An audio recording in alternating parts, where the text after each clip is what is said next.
주님께서 여러분과 함께 또한 사제의 영과 함께 요한이 전한 거룩한 복음입니다. 주님 영광 받으소서. 20장 19절에서 31절의 말씀입니다. 그날 곧 주간 첫날 저녁이 되자 제자들은 유다인들이 두려워 문을 모두 잠가놓고 있었다. 그런데 예수님께서 오시어 가운데 서시며 평화가 너희와 함께 하고 그들에게 말씀하셨다.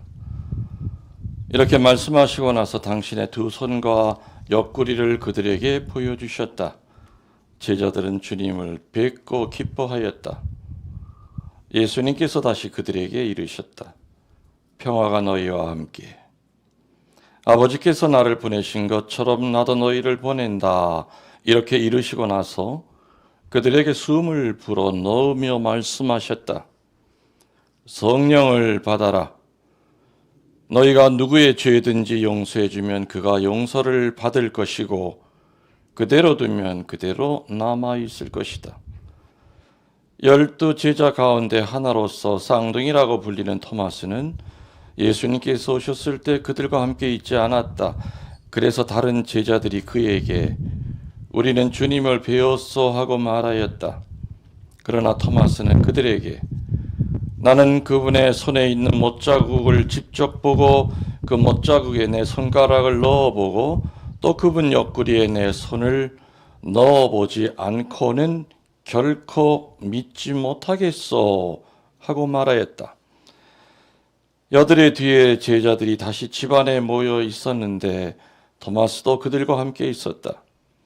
문이 다 잠겨 있었는데도 예수님께서 오시어 가운데 서시며 평화가 너희와 함께 하고 말씀하셨다. 그리고 나서 토마스에게 이르셨다. 네 손가락을 여기 대보고 내 손을 보아라. 내 손을 뻗어 내 옆구리에 넣어 보아라. 그리고 의심을 버리고 믿어라. 토마스가 예수님께 대답하였다. 저의 주님, 저의 하느님. 그러자 예수님께서 토마스에게 말씀하셨다. 너는 나를 보고서야 믿느냐? 보지 않고도 믿는 사람은 행복하다. 예수님께서는 이 책에 기록되지 않은 다른 많은 표징도 제자들 앞에서 일으키셨다. 이것들을 기록한 목적은 예수님께서 메시아시며 하느님의 아들이심을 여러분들이 믿고 또 그렇게 믿어서 그분의 이름으로 생명을 얻게 하려는 것이다. 주님의 말씀입니다. 그리스도님 참여합니다.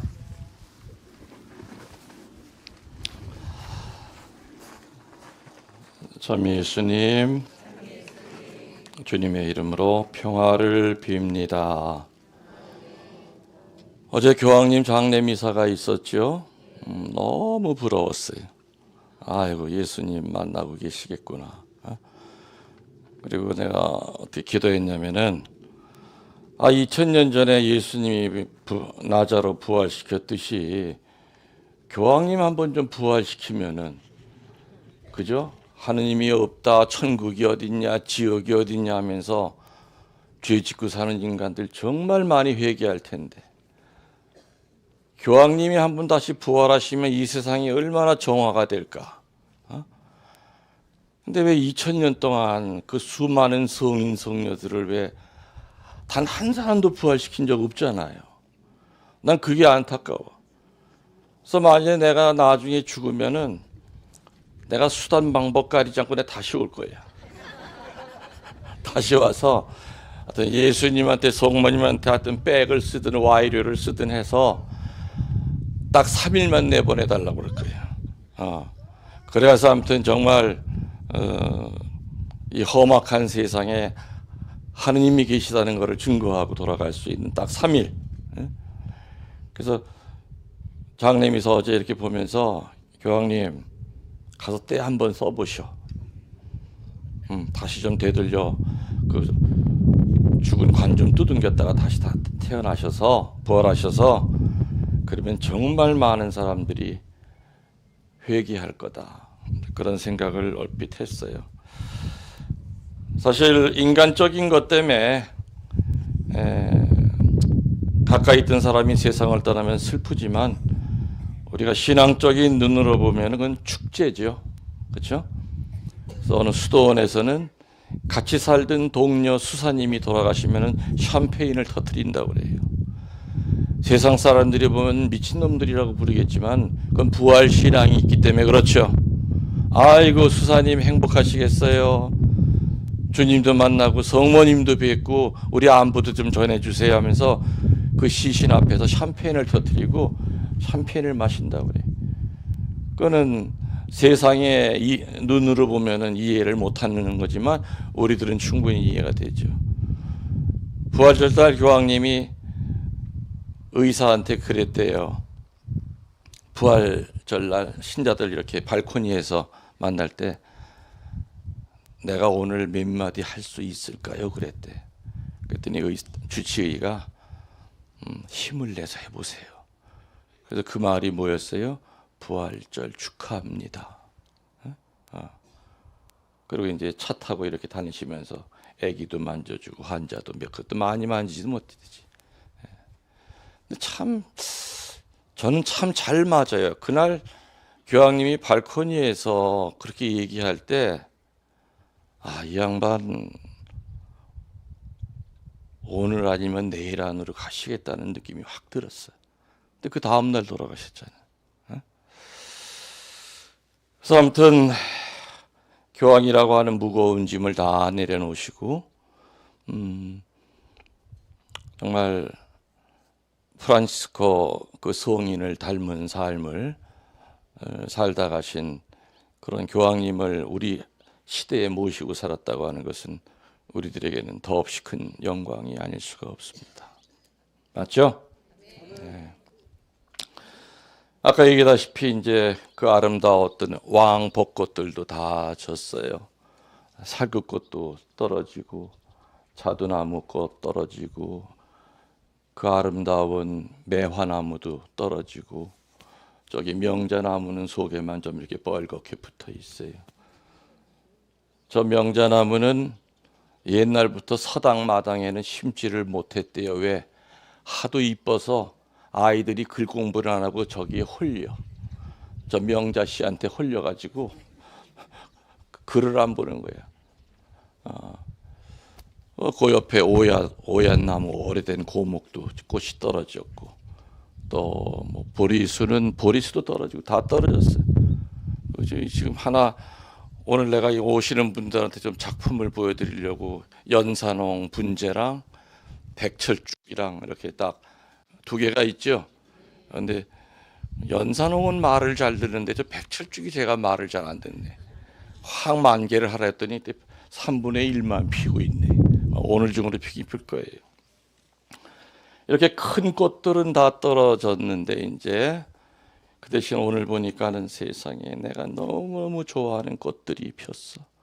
호박꽃, 할미꽃. 내가 정말 제일 좋아해요. 호박꽃이랑 할미꽃이 그냥 사방 천지에다 그냥 가든에 깔렸네. 이쁘죠. 호박꽃, 할미꽃, 넙대대한 게 얼마나 이뻐요. 그리고 크기는 또 좀 커요. 할미꽃은 왜 할미꽃인 줄 알죠? 고개를 숙였기 때문이 아니에요.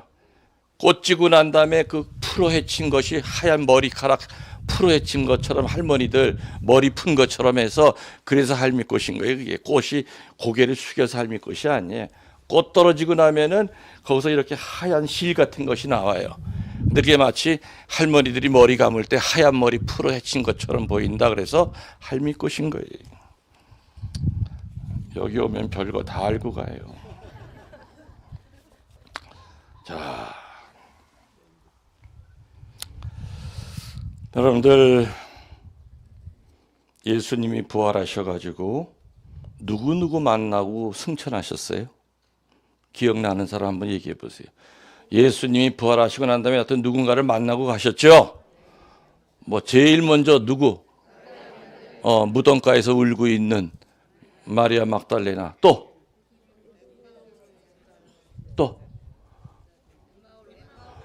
그래, 또 엠마오로 가는 제자들, 또 다락방에 있었던 누구? 제자들. 나중에 또 토마스는 또 따로 만났고, 또 네?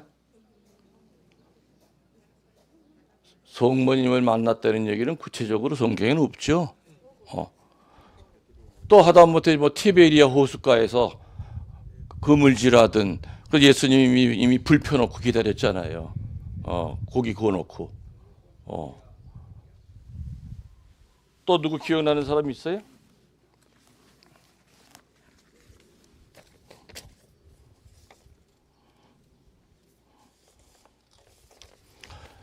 왜 예수님이 만났던 사람들이 중요하냐면은 당연히 중요하죠. 중요하냐면은 예수님을 만났던 바로 그 사람들이 바로 오늘날의 나일 수 있기 때문에 그래요.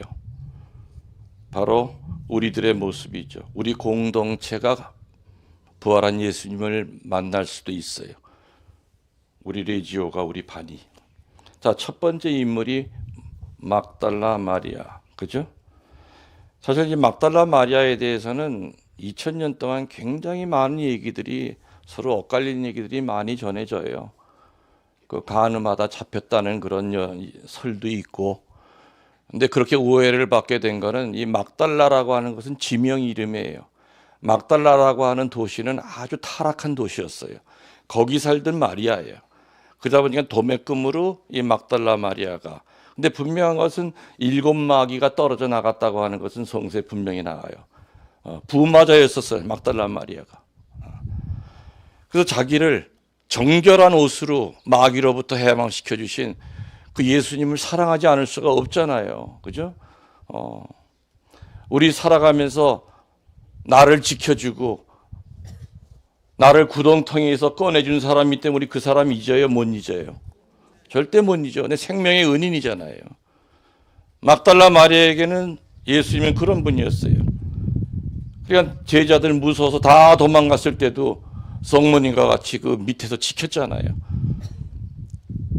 로마 병정들이 무서워가지고 무덤가에는 12제자들을 얼씬도 못할 때 용감하게 마리아 막달레나는 향유를 가지고 예수님 몸에 발라드리러 찾아갔잖아요. 그 보통 용기가 아니란 말이에요. 마리아는 회개한 여인이었고 열심과 충성이 뛰어난 여인이었죠. 십자가 밑에서 끝까지 지킨 여인이었고 무덤 주위를 떠난 적이 없었어요. 그리고 예수님이 사라졌을 때 눈물로 예수님의 죽음을 애도했던 여인 중에 여인.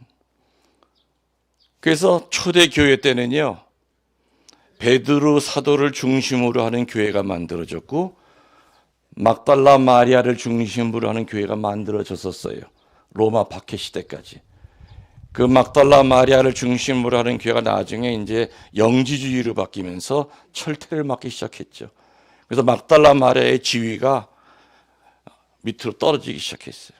그러다가 프란시스코 교황님이 2017년입니까? 그때 막달라 마리아 기념일을 축일로 바꿨어요. 그 얘기 뭐냐? 사도들과 이제 급이 같아진 거예요. 그래서 막달라 마리아는 초대교회 때 정말 중요한 역할을 했던 여인이에요. 예수님을 물질적으로도 도와줬어요. 그런 걸 봤을 때는 분명히 결혼을 안 했을 것이다. 결혼했어도 과부였을 것이다. 부자인 과부, 이렇게 보통 해석을 합니다. 그러니까 자유롭게 예수님을 쫓아다닐 수가 있었던 거예요. 남편이 있는 사람 못 쫓아다니죠. 돈이 없어도 어떻게 도와드릴 수가 없어요. 그래서 과부지만은 뭔가 삶이 풍요로웠던 부자일 거다. 막달라 마리아는 완전한 부활을 믿지는 않은 것 같아요. 그러니까 울었죠. 무덤가에서 누가 훔쳐간 것 같다고. 도둑놈이 훔쳐간 것 같다고. 우리 주님. 부활을 완전히 믿었다면 아이고 드디어 주님 부활하셨네. 이 말을 먼저 했을 텐데 막달라 마리아는 슬퍼서 우리 주님 없어졌다고. 그러니까 그걸로 봤을 때 완전한 부활을 12 사도만이 아니라 막달라 마리아도 믿지 않은 것 같아요. 그렇다 하더라도 주님은 막달라 마리아에게 성스러운 모습을 제일 먼저 보여주셨죠. 다시 말하면 열심과 충성을 가지고 예수님을 따르면, 기쁘게 따르면 예수님은 반드시 여러 가지 방법으로 당신의 모습을 드러낸다는 걸 믿어야 됩니다. 아멘. 그래서 열심과 충성한 자들은 예수님을 늘 보게 된다고 하는 그러한 사실이 막달라 마리아를 통해서 우리들은 알 수가 있죠. 두 번째로 다락방에 숨어 있는 제자들에게 나타나셨죠. 한마디로 다락방에 숨어 있는 제자들의 마음은 평화였습니까? 아니면 공포였습니까? 이제 우리 차례다. 우리 십자가 저렇게 못 박힐 자신 나 없는데 어디 도망갈 데도 없어. 다락방에 숨어 있는 제자들에게 나타나셨습니다. 그들은 두려움과 공포에 떨고 있었죠. 그러한 제자들에게 나타나셔서 긴 얘기 안 하셨어요. 딱 두 마디. 뭐라고 그래요? Peace to you. 평화가 너희에게. 그것도 한 번도 아니고 세 번. 다른 말 안 했어. 야, 이놈의 자식들 이리 와봐. 니들 그럴 수 있었어? 나 그냥 힘들 때 말이야 막 다 도망가고. 내가 너들 그렇게 가르쳤어? 훈계하거나 혼내지 않았죠. 너희에게 평화가 있기를. 너희에게 평화가 있기를 하면서 용기를 북돋아 주셨어요. 평화라는 말은 다른 말로 담대함이에요. 담대함이 없으면 과연 평화라는 것이 존재할까요? 못해요. 용기가 없는 사람은 평화를 못 가져요. 늘 세심하고 두려움에 떠는 사람은 평화와는 관계없는 삶을 살지만 담대함이라고 하는 것은 우리 영성신학에 되게 중요한 주제죠. 담대해야만 예수님의 평화 속에 살아갈 수 있어요. 사실 지금 이 순간에도 죽음의 공포, 앞날에 대한 두려움, 온갖 두려움에 떨고 있는 사람이 많을까요? 적을까요? 암병동에 가보세요. 소아병동에 가보세요. 언제 죽을 줄 몰라요. 보통 철학자들이나 우리 영성신학가들이 얘기하는 인간의 4대 두려움이 있다고 그러죠. 첫 번째는 건강이에요. 내 건강 어떻게 잘못되지 않을까. 두 번째는 죽음이에요. 세 번째는 사람이에요. 내가 저 사람한테 상처받으면 어떡하나. 내가 만나야 될 사람을 내가 어떻게 처신해야 되느냐. 우리는 경험을 통해서 사람을 믿었다가 상처받은 적이 많다는 걸 누가 너나 할 것이 없다 체험을 하고 살았죠. 살았어요. 그리고 미래에 대한 두려움. 이 네 가지가 인간이 늘 갈등을 겪고 있는 4대 두려움. 뭐라고요? 건강, 죽음, 또 사람, 마지막으로 미래에 대한 두려움. 내 미래가 앞으로 어떻게 전개가 될까? 내가 원하는 쪽으로 세상이 만들어질까? 우리 사실 내일 모르잖아요. 그죠? 몰라요. 이렇게 온갖 두려움에 떨고 있는 우리들에게 예수님이 오늘 이 자리에서 특별히 성체의 모습으로 여러분에게 들어가면서 마리아야 너에게 평화를, 베드로야 시몬아 네 마음 안에 평화를. 그 우리 뒤에 계신 부활한 예수님도 똑같은 얘기하고 계시죠. 얼굴 좀 펴. 들어올 때는 우거지상을 하고 들어와도 나갈 땐 내 얼굴처럼 돼서 나가야 된단다.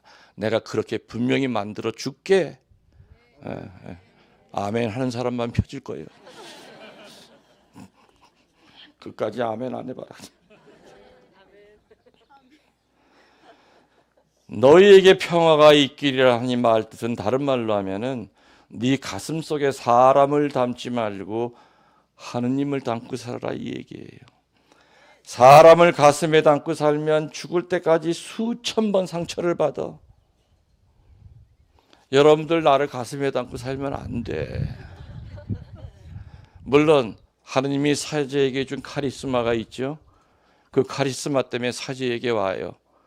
그렇지만 사제가 그때 정신 바짝 차려야 될 것은 사제가 예수님 행세하면 안 돼요. 오는 거는 그 사제를 보고 오지만은 신자들이 올 때는 사제는 비켜줘야 돼.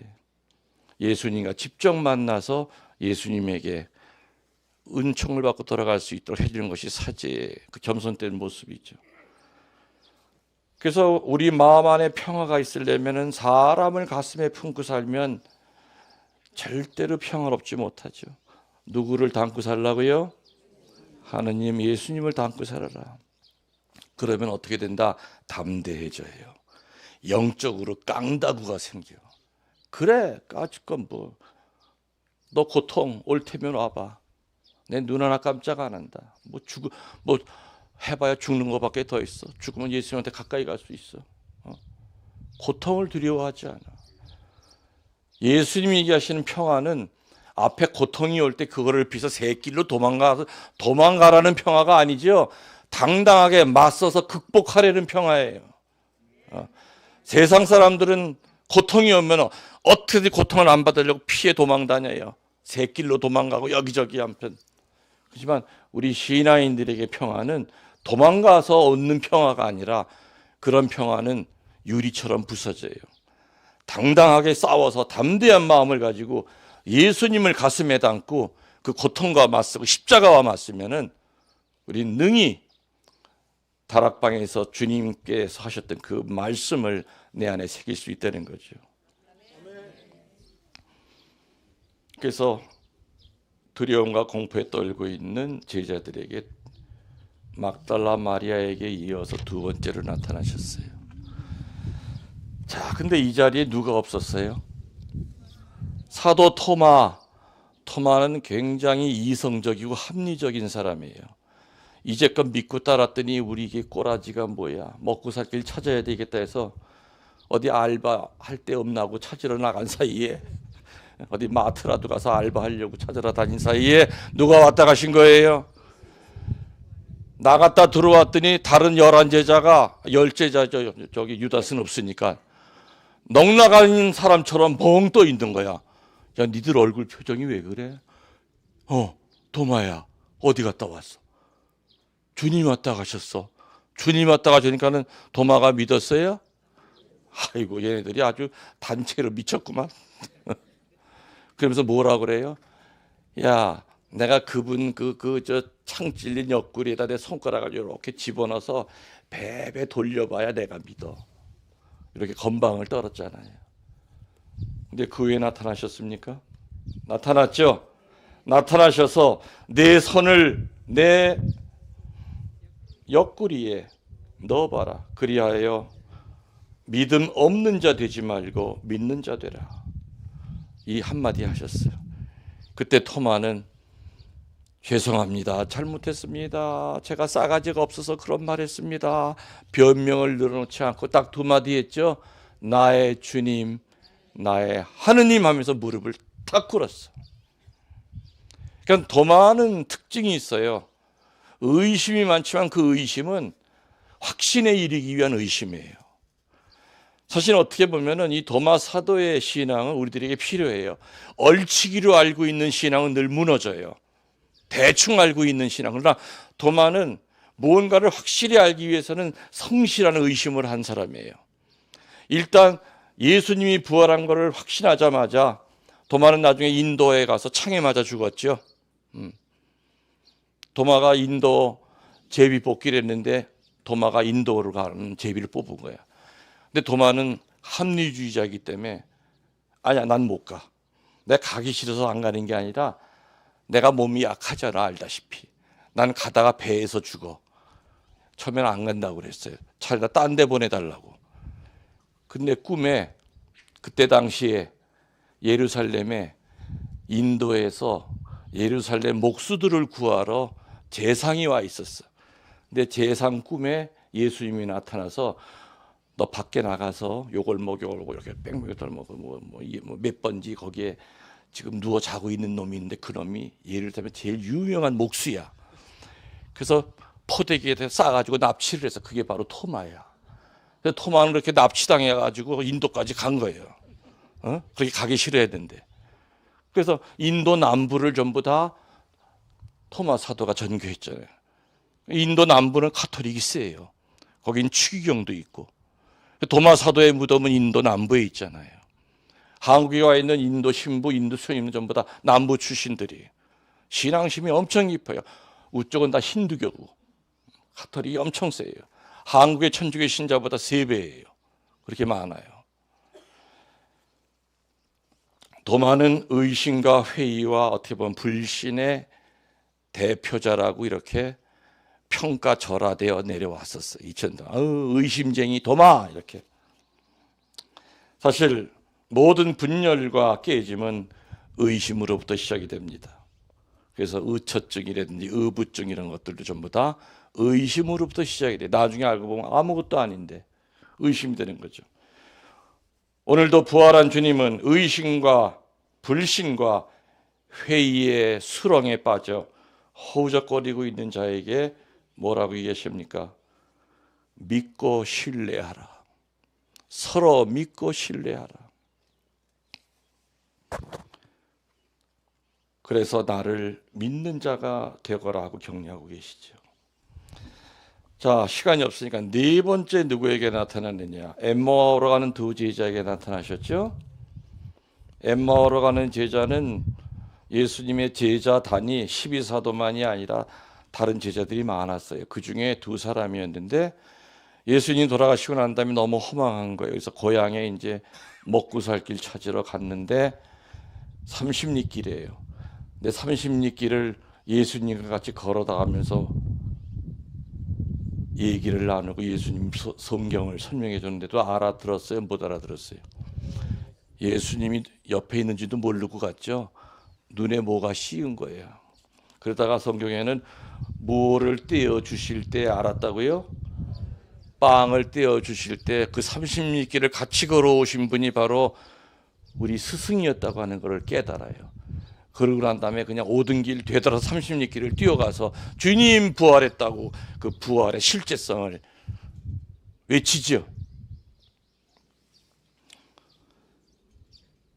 엠마오로 가는 제자들은 낙담하고 절병해서 낙향길에 올랐던 거예요. 주님 때문에 핍박당하고 또 주님 때문에 박해당하고 살아갈 때가 있어요. 어떤 때는 가난하다고, 못생겼다고, 못 배웠다고, 또 가진 게 없다고, 재주가 없다고, 얼마나 많은 사람들이 절망하고 낙담하고 체념하면서 숙명론자처럼 살아갈 때가 많다는 얘기입니다. 그러나 누구든지 부활한 주님을 만나기만 하면 주님의 그 성체가 내 안에 들어오는 그 순간에는 절망의 엠마오 길이 아니라 부활하신 예수님을 체험한 희망의 길이 돼서 우리들은 신앙생활을 할 수 있게 되는 것을 믿습니다. 그래서 단 한숨에 예루살렘을 향하여 줄다름을 쳐서 갈 수 있었던 겁니다. 마지막 5번째 주님을 만났던 사람들은 티베리아 호숫가에서 베드로와 대면하셨죠. 주님을 잃어버리고 고기 잡았던 옛 생활로 되돌아간 베드로와 다른 제자들, 밤새 고기를 잡지 못해 기진맥진한 제자들에게 요깃거리를 주십니다. 그리고 베드로에게 뭐라고 묻습니까? 베드로에게 요한의 아들 시몬아, 네가 이 사람들이 나를 사랑한 것보다 더 나를 사랑하느냐? 베드로는 망설임 없이 예 주님, 아시는 바와 같이 저는 주님을 사랑합니다. 내 양들을 잘 돌봐라. 근데 그 얘기를 한 번도 아니고 3번이나 물으셨죠. 나중에 베드로가 짜증스럽게 그렇게 사랑하고 왜 똑같은 얘기 물으세요? 베드로는 그 의미를 몰랐던 거야. 왜? 베드로는 전과자예요. 무슨 전과자? 예수님을 3번이나 배반했던 그 전과의 그 죄의식이라고 하는 것은 영원한 벌이라고 그래요. 3번 네가 나를 정말 사랑하느냐고 되물어 주심으로써 그 3번의 배반을 상쇄시켜주고 치유시켜 주신 거죠. 그때야 베드로는 나중에 주님이 나를 치유시켜 줬구나. 그래서 예수님의 이 사랑은 이렇게 섬세하고 자상하죠. 내 어린 양들을 잘 돌보아라. 3번을 물으심으로써 베드로를 명예 회복시켜 주십니다. 그래서 부끄러움과 수치심 때문에 괴로워하고 있었죠. 맏형 노릇을 못했다고 하는 그 자책감 때문에 동생들을 쳐다볼 수가 없었어요. 다른 제자들을. 그래서 너무 괴로워서 사는 게 아니었던 겁니다. 그런 베드로에게 3번 묻고 대답을 들으심으로써 영적인 명예 회복을 주신 겁니다. 다시 사도직을 맡기신 거죠. 그래서 1대 교황님이 되신 거예요. 돌아가신 이번 교황님은 266대죠. 자, 정리하면 이렇습니다. 이처럼 부활한 주님은 슬픔과 눈물의 노예로 살아가고 있던 막달라 마리아에게 나타나서 슬픔과 눈물에서 해방시켜 줍니다. 다락방을 찾아가셔서 두려움과 공포에 어쩔 줄 몰라 하던 제자를 해방시켜 주십니다. 그 자리에 없었던 도마에게 다시 나타나셔서 의심과 불신과 회의로부터 해방시켜 주십니다. 엠마오로 가는 두 제자에게 나타나셔서 낙담과 괴로움으로부터 해방시켜 줍니다. 마지막으로 베드로에게 나타나셔서 수치심과 부끄러움으로부터 해방해 주십니다. 그래서 오늘 결론은 그겁니다. 예수님의 부활은, 그 부활을 통하여 예수님을 만난 사람은 반드시 해방을 겪습니다. 그 해방은 치유요, 마귀로부터 벗어나는 구마요, 그리고 겨자씨만한 믿음이 큰 믿음이 되는 담대한 믿음의 사람으로 바뀌는 것이 바로 부활한 예수님을 만난 자의 변화됨의 내용이 되는 겁니다. 오늘 여러분들 부활한 예수님을 만난 사람처럼 아마 우리들은 살아가면서 수치심 때문에 예수님을 배반해가지고 괴로워하는 베드로와 같은 모습으로 살아갈 때도 있었을 거고요. 도마처럼 하느님이 정말 있을까? 신앙이 흔들려서 왔다 갔다 했던 도마와 같이 살 때도 있었을 거고요. 막달라 마리아처럼 부활한 예수님이 뒤에 계신데도 혼자 신세 타령하면서 울고불고 눈물 때문에 예수님을 못 봤던 막달라나 같은 삶을 살았던 사람도 있었을 거고요. 예수님을 만났던 그 많은 사람은 바로 우리들 각자의 모습이라는 얘기입니다. 그렇지만 중요한 것은 하나같이 예수님을 배반했던 제자에게도 찾아가셨고 3번이나 배반했던 정말 믿었던 베드로에게도 찾아가서 따뜻한 말로 치유시켜 주시고 죄의식으로부터 해방시켜 주셨다는 거. 그래서 부활은 해방입니다. 여러분들 이곳에 주님 불러주셨으니 여러분 안에 있는 그 어둠 덩어리들, 또 몸이 아프신 분들은 그 아픈 몸까지 치유될 것을 믿습니다. 또 상처로부터 마귀가 그것을 가지고 장난칠 때 우리는 무력해집니다. 오늘 주님의 강한 힘이 여러분 안에 있는 그 어둠도 깨끗이 구마시켜 주실 것을 또 믿습니다. 그래서 여기 들어올 때 모습과 들어올 때의 신앙과 이곳을 떠날 때의 모습은 다락방을 박차고 나가서 주님 부활했다고 외치는 바로 그런 부활 체험을 한 12제자의 모습으로 여러분의 삶의 터전으로 돌아가게 될 것을 믿습니다. 아멘.